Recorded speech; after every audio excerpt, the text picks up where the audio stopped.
సాయంత్రం 6 గంటల లోపు నేను ఈ ఇంటర్వ్యూ ఫినిష్ చేసుకోవాలి. ఇది నా ఫస్ట్ రూల్. తెలుగు ఇండస్ట్రీకి రావాలంటే ఒక ఫ్యామిలీ బ్యాక్గ్రౌండ్ ఉండాలంటారు. అలాంటి ఫ్యామిలీ బ్యాక్గ్రౌండ్ ఇచ్చిన నా డైరెక్టర్కి వెల్కమ్. నమస్తే. ఎప్పుడూ మొబైల్లోనే మునిగిపోయిన నా సిస్టర్కి వెల్కమ్. ఇంత యాక్టివ్గా ఉన్న హీరోకి ఒక most laziest man on the earth నా బ్రదర్కి వెల్కమ్. ఇవన్నిటికంటే ఇంపార్టెంట్ ఒకటి ఉంది. ఈ పేషెంట్కి ఒక డాక్టర్ కావాలి. అది డాక్టర్ రాజేంద్ర ప్రసాదే కావాలి. Welcome sir. Doctor Rajendra Prasad గారు, మీకు నా ఫాదర్గా నటించడం ఎంత సంతోషం ఇచ్చింది? నీ ఫాదర్గా యాక్ట్ చేయటం కన్నా ఈ సినిమాలో కథ చెప్తున్నాను ఏమనుకోకండి. ఒక అనాథకి ఎవరో తెలియని, అతను ఎవరో ఎవరికీ తెలియపోయినా ఒక తండ్రిలాగా ఉండు అని చెప్పి నన్ను తీసుకొచ్చి నన్ను ఇరికించింది నువ్వు నన్ను తండ్రిలా యాక్ట్ చేయాలంటే ఎలా ఉంది అని అంటే సినిమా చూడండి తెలుస్తుంది. కొడుకుగా కాకుండా ఈ పేషెంట్తో డీల్ చేస్తున్న డాక్టర్గా చెప్పండి. Then I felt very happy. ఎందుకంటే బ్రహ్మాండంగా సైకలాజికల్ ఫిల్మ్ అయింది. అసలు నాకు కథే నచ్చటం వల్ల, మెయిన్గా ముందు ఈ కథ నచ్చటం వల్ల, ఎందుకనంటే మనం కుటుంబ కథా చిత్రాలు అనేకం తెలుగు సినిమాల్లో మనం చిన్నప్పటి నుంచి చూసుంటాం, తెలిసి ఉంటాయి, అనేక కథలు కూడా తెలిసి ఉంటాయి. కానీ ఒక అనాథ ఇవాళ ప్రపంచంలో అందరూ ఉండి ఇంట్లో ఒంటరిగా ఉండాలనుకునే ఈ రోజుల్లో ఒంటరిగా ఉండి అనాథగా ఉన్న ఒక కుర్రాడు సహకుటుంబం అంటే మొత్తం కుటుంబం కావాలని కోరుకునే ఈ కథ నాకు విపరీతంగా నచ్చి, అందులో ఒక తండ్రి అని మనం అంటున్నాం కానీ ఈడు యాక్చువల్గా లారీ డ్రైవర్ అండి. ఈడు లోడ్ వేసుకుని బెజవాడ నుంచి హైదరాబాద్ నుంచి బాంబే నుంచి ఢిల్లీ వెళ్ళి లోడ్ దించగానే పక్క పెట్టి క్వార్టర్ వేసుకుని పడుకునే టైప్ ఈయన తీసుకొచ్చి ఓ తండ్రి అని చెప్పి ఎంత హాయిగా మీరు నవ్వుకుంటారు. నవ్వుకున్నంత ఆనందంగానే సెంటిమెంట్ ఫీల్ అవుతారు. సెంటిమెంట్ ఫీల్ అయిన ఈ కుటుంబ కథ మిమ్మల్ని ఎటు తీసుకెళ్ళింది అనేది సినిమా చూస్తే తెలుసు. ఓకే, నేను ఎప్పుడు ఒక విషయం ఇంటికి వచ్చినప్పుడంతా చూస్తుంటాను. మీకు తెలుసు 6 o'clock అయితే నేను ఇంటికి వచ్చేస్తానని చెప్పి 6 గంటల తర్వాత నేను ఏం పెట్టుకోను పని. ఎందుకు ఈ విక్కీని అంత తిడుతుంటారు, అంత ఇది చేస్తుంటారు, మీరు అల్లరి చేస్తుంటారు, తిడుతుంటారు, కొడుతుంటారు అప్పుడప్పుడు? నువ్వు చెప్పు. నవ్వకు, చెప్పు, అడిగాడుగా చెప్పు. అంటే నేను చాలా బుద్ధిగా ఇంట్లో అన్ని పనులు చేస్తాను. అందుకే ఏంటి అన్ని పనులు ఎక్స్క్యూజ్ మీ, అన్ని పనులు చేసి నీకు వండి పెడితే తినడమే ఒక పని అనేది. అంతే, అన్ని పనులు అన్ని తినడమే పని. ఓ అలా చూడు, మనిషి చూసావు, సైజ్ చూసావు ఎలా అయిపోయాడు, కొంచెం సన్నబడ్డా. అవును, అని నీకు నువ్వే అనుకుంటున్నావు సన్నబడ్డాను. అదే కాదు, నవ్వకు వాడికి మరీ లోజ్. ఒక లేజీ అని తెలుసు, క్వశ్చన్కి ఆన్సర్ కూడా చెప్పనంత లేజీ అని తెలియదు. Okay, stop. కరెక్ట్గా చెప్పాను. ఈ క్వశ్చన్కి పూర్తి ఆన్సర్ కూడా చెప్పలేదు, అంత లేజీ వీడు. మీ వైపు చూస్తే మీరు ఏదైనా చెప్తారని మీ వైపు చెప్పాడు. ఇంత లేజీగా ఉండి నీకు ఇంత పెద్ద ఛాన్స్ ఆయన పక్కన కూర్చొని. బట్ లక్కీగా this character will give you very very very situational comedy అనేది ఈ సినిమాలో ఇతని వల్ల ఎక్కువగా వస్తుంది. నైస్. ఎప్పుడు నేను సెట్లో కానీ రియల్ లైఫ్లో కానీ మీరు ఎక్కువ మొబైల్ యూజ్ చేసింది నేను అస్సలు చూడలేదు, అంటే చాలా తక్కువ. అప్పుడు ఎలా ఎవరికైనా కాల్ చేయాలంటే ఎస్టీడీ దాకా వెళ్ళి అక్కడ లైన్లో నిల్చొని బుక్ చేసి లైన్లో నిల్చుకొని ఒకడు మాట్లాడేదాకా వెయిట్ చేసి ఆ బిల్లు వస్తే బిల్లు కట్టి అలా వెళ్ళేవారు. సో ఇప్పుడు కూడా అదే ఒక అంతే ఇంపార్టెన్సీగా మీ ఆ మొబైల్ని యూజ్ చేస్తున్నారు. అంటే ఎంత దాకా ఉండాలి, ఎంతవరకు అవసరం? 24 hours దాటి ఇంకొక అవర్ ఏమైనా ఎక్స్ట్రా వచ్చిందంటే ప్రపంచంలో 25 hours అయినా ఒక రోజుకి ఆ మొబైల్ యూజ్ చేస్తూనే ఉంటుంది ఈ అమ్మాయి. దీన్ని చెల్లిగా నువ్వు పట్టుకొచ్చావు మరి. సారీ, కథ చెప్పకూడదు ఇక్కడ. మొబైల్ని మార్చట్లేదు గురుగారు, మొబైల్ బ్యాటరీలు మార్చేస్తున్నా. నేనే ఆ మొబైల్లో ఎవరితో మాట్లాడుతున్నావు, ఎవరికి మెసేజ్ చేస్తున్నావు, ఒక అన్నగా అడుగుతున్నాను, ఒక నాన్న ముందు, ఒక తమ్ముడు ముందు, పెద్ద ఎవరో ఒక్కడికి పర్టికులర్ అదేం లేదు, ప్రపంచం ఎవరు దొరికితాడికి. అంత లేదు. నేను నా క్యారెక్టర్ బట్టి వీడియోస్ టిక్ టాక్స్ చేస్తూ ఉంటాను. టిక్ టాక్ బాగానే అయిపోయింది కదా, అది ఎలా ఇప్పుడు కూడా టిక్ టాక్ చేస్తాను. ఇన్స్టాగ్రామ్ లో కూడా కంటెంట్ ఉంటుంది, యూట్యూబ్ కంటెంట్ ఉంటుంది, ఫేస్బుక్ కంటెంట్ ఉంటుంది. మనకి సోషల్ మీడియా లేదా? మొబైల్ ఫోన్ దానికి తెలిసినది మనకు తెలుసు. నేను అదే చెప్తాను, నువ్వు నన్ను ఏమన్నా మీ ఫోన్ చూశాను, అవును మోస్ట్ అప్డేటెడ్ ఫోన్. ఫోన్ వచ్చి అది ఇంపార్టెంట్ అయితే మాట్లాడతాం, లేకపోతే నేను షూట్ చేసేటప్పుడు ఎప్పుడైనా నా చేతిలో ఫోన్ చూసావు? నేను నిజంగా నా చేతిలో ఫోన్ నువ్వు చూసావు ఎప్పుడైనా? నేను పెట్టుకోను. మీరు నా క్యారెక్టర్ అలానే రాశారు, నేను అదే అలానే నువ్వు క్యారెక్టర్ గురించి నిజంగా don't take it personal. నువ్వు వెంటనే personal తీసుకో. క్యారెక్టర్ లోనే ఉన్నాను. అయితే కూడా భలే గురుగారు, పడింది అయితే కదా. కూడా ఈ అమ్మాయి ఇంత మోడర్న్గా ఉన్నా కానీ ఇంటి నుంచి ఎప్పుడు బయటికి వెళ్ళడం, సారీ, ఇంటి నుంచి ఎప్పుడు బయటికి వెళ్ళదు కదా, అది ఒక మంచి విషయం కదా గురుగారు. వెళ్ళదు. ఎంత మొబైల్ యూజ్ వెళ్ళదు అంటే చేసినా నువ్వు వెళ్ళని ఇవ్వలేదు.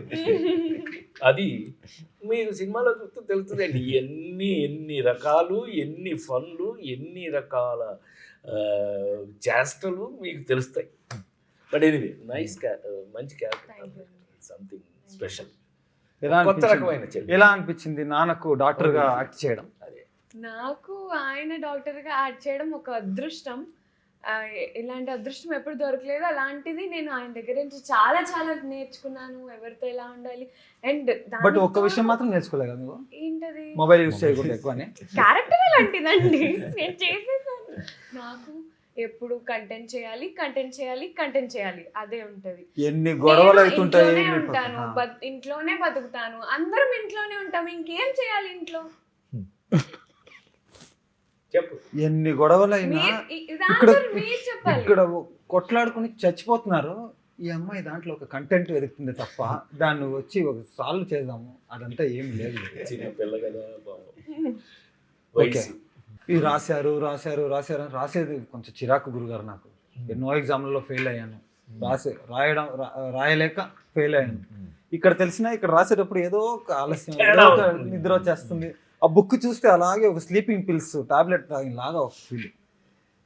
ఈ ఫ్యామిలీని అంతా ఇంత చక్కగా రాసి ఇంత అంటే నన్ను ఒక సైకోని ఇంట్రొడ్యూస్ చేసి, ఒక ఫ్యామిలీని ఇంట్రొడ్యూస్ చేసి, ఏమీ తెలియనట్టు కూర్చున్న ఒక స్వామి దగ్గర క్వశ్చన్, ఇదన్నీ చేసి ఇంత సైలెంట్గా ఎలా ఉండగలరు, ఎలా ఉన్నారు అంటే అది మీ అందరినీ చూసి ఆ ఫన్ ఎంజాయ్ చేస్తూ ఇంకో మాట రావట్లేదు నోట్లో నుంచి, అలా చూస్తూ ఉండిపోవాలనిపిస్తుంది ఆ ఎంటర్టైన్మెంట్ అందరినీ చూస్తుంటే. అంటే ఒక అనాథగా ఎమోషన్సే గుర్తించలేని వాళ్ళకి ఇన్ని ఎమోషన్స్, ఒక్కరి సైడ్ నుంచి ఒక్కరి ఎమోషను, అది డిఫరెంట్ టైంలో డిఫరెంట్ ఎమోషన్స్, ఆ కన్ఫ్యూజను, ఆ ఎమోషన్స్, ఆ ఫన్ చూసి అలా చూస్తూ ఉండిపోతాం తప్ప నోట్లో నుంచి మాట రావట్లేదు. గురువు నాకు అప్పుడప్పుడు అనిపిస్తుంది ఈయన క్యారెక్టరే నాకు రాశాడు. చెప్పలేదు, ఎందుకంటే వీళ్ళ గురువేమో సుకుమారు, నాతో నాన్నకు ప్రేమతో మీరంతా పనిచేశారు కదా, నాన్నకు ప్రేమతో దగ్గర నుంచి వాళ్ళ పుష్ప 1 పుష్ప 2 వరకు వీళ్ళంతా అక్కడ పనిచేసే వాళ్ళు. వీళ్ళందరూ they are very serious workers. అట్ట కనపడుతున్నాడు కానీ ఉప్పెన తీశాడు ఎవరైనా మీతో నీ బ్యాచ్ మేట్ బుచ్చిబాబు, వీళ్ళంతా బ్యాచ్ అంతా సుకుమార్ బ్యాచ్. ఇది అక్కడ పనిచేసిన వాళ్ళు వీళ్ళందరూ. అందుకే ఇంత మంచి కథ రాసుకోగలిగాడని అనిపిస్తుంది నాకు. ఇప్పుడు ర్యాపిడ్ ఫైర్ రౌండ్, మీరు ఫైర్ చేయండి, నేను ఆన్సర్ చేస్తాను. ఇదేంటి క్వశ్చన్స్ మనం అడగాల? ర్యాపిడ్ ఫైర్ అదే కదా డిఫరెంట్. ఒక సైకో అదేమంటే పైగా క్వశ్చన్ అడగమంటాడు, డాక్టర్ గారు ఫైర్ అంటున్నాడు. డాక్టర్ గారు, ఫైరే. నేను ఒక సైకలాజికల్ క్యారెక్టర్ చేసినాడు, ఒక పిచ్చాడు, రివర్స్ గేమ్ ఆడుతున్నాడు. ఇక్కడ అదో అందరూ ఇక్కడ నుంచి క్వశ్చన్ విసిరితే నేను అక్కడి నుంచి ఎక్స్పెక్ట్ చేస్తున్నాను. అబ్బా, ఫస్ట్ బట్ ఏమైనా ఈ పేషెంట్ కి ఆ డాక్టర్ నుంచి ఒక ఏదో నిన్ను అక్కడ కూర్చోబెట్టారు కానీ నాయన నువ్వు కూడా ఆన్సర్ చేయవలసిన వాడివే. రేపు సినిమా చూసేటప్పుడు నువ్వే హీరో అనే విషయం మర్చిపోకు. అయినా నువ్వు ఉండండి గురుగారు, ఒక నిజం చెప్పాలి. నేను సెట్లో ఒక లౌడ్ వాయిస్ వచ్చేది, హీరో గారు ఇంకో హీరో గారు ఇంకోటి ఎవరిని అనేవారు అలా మనం కెమెరామెన్ మధు ఫస్ట్ డే నుంచి లాస్ట్ హీరో గారు ఎవరిని అన్నారు మా సెట్లో మీకంటే పెద్ద హీరో ఎవరు సార్ ఈ ఇంటర్వ్యూలో పెద్ద హీరో ఎవరు ఇక్కడ దాకా తీసుకొచ్చి ఇది చేస్తున్నారని అంటే హీరో అని దాంట్లో పెద్ద మనం సాధించేది ఏముంటుంది కానీ నా దృష్టిలో ఎప్పుడు కూడా ఇది 48 సంవత్సరాల సినిమా జర్నీలో హీరో అంటే ఏంటి తెలుసా? పెద్ద ఆయన కాలం నుంచి నేను చెప్తుంది ఎన్టీ రామారావు గారి కాలం నుంచి చూసిన వాడిని కదా నేను. కథకి ఎవరు నాయకుడైతే వాడే కథానాయకుడు. కథానాయకుడు ఈజ్ నథింగ్ బట్ హీరో. ఆ కథకి ఇప్పుడు ఆ నలుగురు సినిమా ఉంది. ఆ నలుగురు సినిమాలో నేను ముసలివాడి వేషం, ఫాదర్ క్యారెక్టర్. అంత మాత్రం చేత నన్ను ఆ కథకి నాయకుడు నేనే. కరెక్ట్. సో నేనే కథానాయకుడు నా సినిమా. అట్లా కథకి ఎవరు నాయకుడు? ఇప్పుడు ఈ సినిమాలో నువ్వు అనాథ, నువ్వు సహకుటుంబం కావాలని కోరుకున్నావు, నువ్వు కథానాయకుడివి, నువ్వు హీరో. అట్లా అనుకోవాల్సిందే తప్పితే అంతకన్నా ఎక్స్ట్రాడినరీగా తీసుకోవడం నాకు పెద్ద ఇష్టం ఉండదండి. ఆడియన్స్కి ఒక చిన్న విషయం చెప్పాలనుకుంటున్నాను. ఇది ఒక చిన్న ఎగ్జాంపులే. ఒక చిన్న క్వశ్చన్కి వాడు ఇచ్చిన ఆన్సర్. నాకు వచ్చిన కాంప్లిమెంట్స్ ట్రైలర్ చూసిన తర్వాత కొత్త ఈ హీరో ఎలా అవ్వాలి, హీరో ఎలా ఉండాలి, హీరో ఏం చేయాలి, హీరోకున్న బాధ్యతలు ఏంటి, అదన్నీ నేర్పిన డాక్టర్ రాజేంద్ర ప్రసాద్ గారు. నేను నా లైఫ్ మొత్తం మీకు రుణపడి ఉంటాను సార్. ఈ సినిమా ఎప్పుడు నేను మర్చిపోలేను. క్యారెక్టర్ నాకు తెలుసు. ఉదయ్ నాకు కథ చెప్పిన దగ్గర నుంచి ఆ క్యారెక్టర్ నాకు తెలుసు. ఆ క్యారెక్టర్ మీద రన్ అవుతుంది ఎలా అని నాకు తెలుసు. తమ్ముడు కాదు, చెల్లెలు కాదు, తండ్రి కాదు, తల్లి కాదు. కానీ ఒక అనాథగా ఉండి ఎలా తీసుకోవాలి దాన్ని అనే దాంట్లో నీతో పాటు నేను కూడా సహాయం చేశానేమో నాకు చేతనైనంతలో. అది ఉపయోగపడిందో లేదో నాకు తెలియదు. అది రేపు దేవుళ్ళు, అది దేవుళ్ళు, ప్రేక్షక దేవుళ్ళు, వాళ్ళు రేపు చెప్పాలి ఎలా ఉంది, ఎంతవరకు కరెక్ట్ అని. అయితే కనుక దెన్ వీఆర్ సక్సెస్ఫుల్. ఏ ఒక్క సినిమా నువ్వు ఒకటి గుర్తుపెట్టుకో, ఏ ఒక్క సినిమా ఒక్కడి వల్ల ఏ ఒక్కడో చేస్తే అది ఇంపాసిబుల్, అయ్యే పని కాదు. ఆశ్చర్యపోతాం మనం, మహా ఆశ్చర్యపోతాం. ఎందుకనంటే నేను పెద్ద ఆయన దగ్గర నేర్చుకున్నటువంటి, రామారావు దగ్గర నేర్చుకున్నటువంటి లెసన్స్లో ఇది ఒక లెసన్. అయితే కనుక ఎవరి బాధ్యతను వాళ్ళు నెరవేర్తించితే తప్ప ఒక సినిమా సహకుటుంబంగా రాదు. మనకు అదృష్టం కథ దగ్గర నుంచి కూడా అన్ని రకాలుగాను అందరూ పార్టిసిపేట్ చేయబట్టి ఇవాళ ఈ షేప్లో ఉన్నాం మనం అనేది నా నమ్మకం. And I love to work like this till I die. Actually మన సినిమాలో ఒక సీన్ ఉంటుంది ఇలాగే, ఒక ఇంట్రడక్షన్. అది మీరు సినిమా చూస్తే తెలుస్తుంది. But very important, HNG cinemas Mahadev Goud garu ఇంతంతా చేసి పెట్టిన దానికి మా అందరి తరపున, మా ఫ్యామిలీ తరపున, మా సహకుటుంబం తరపున, మీ సహకుటుంబం, థ్యాంక్ యూ సో మచ్. మిమ్మల్ని గుర్తు చేసుకోవాలనుకున్నాను ఈ సందర్భంలో. నువ్వు అనాథవు కదా, నీకు ఇంత మంచి ఫ్యామిలీ కావాలి, మంచిగా చెడు నాకు తెలియదు కానీ ఇంత మంచి ఫ్యామిలీ కావాలని నువ్వు ఎందుకు కోరుకున్నావు? కథ రాసిన వాడిని అడగండి సార్, నన్ను అడుగుతావా? చిన్నప్పటి నుంచి నాకు ఒకటి ఉండేది, ఒక ఫ్యామిలీ బ్యాక్గ్రౌండ్ ఉంటే బాగుండేది కదా, మన సినిమా ఫ్యామిలీ బ్యాక్గ్రౌండ్ ఉంటే బాగుండేది కదా అని.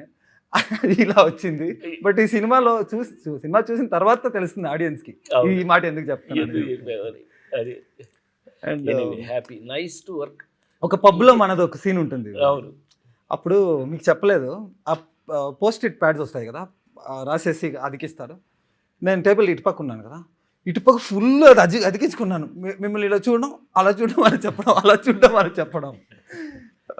ఫస్ట్ టైం కదా, నీకు కొంచెం ఎక్సైటింగ్లో ఉండుంటుందేమో కానీ మనం ఈ కథకి, మనం వర్క్ స్టైల్కి ఏముదై ఈ సినిమా వర్క్ స్టైల్కి మనకి ఎవరికి కూడా బేసిక్గా టెన్షన్ లేదు కాబట్టి, బేసిక్గా మనం క్యారెక్టర్స్లో ఉన్నాం కాబట్టి ఎవరి క్యారెక్టర్ని వాళ్ళు దే స్టార్టెడ్ ఫీలింగ్ ఇట్.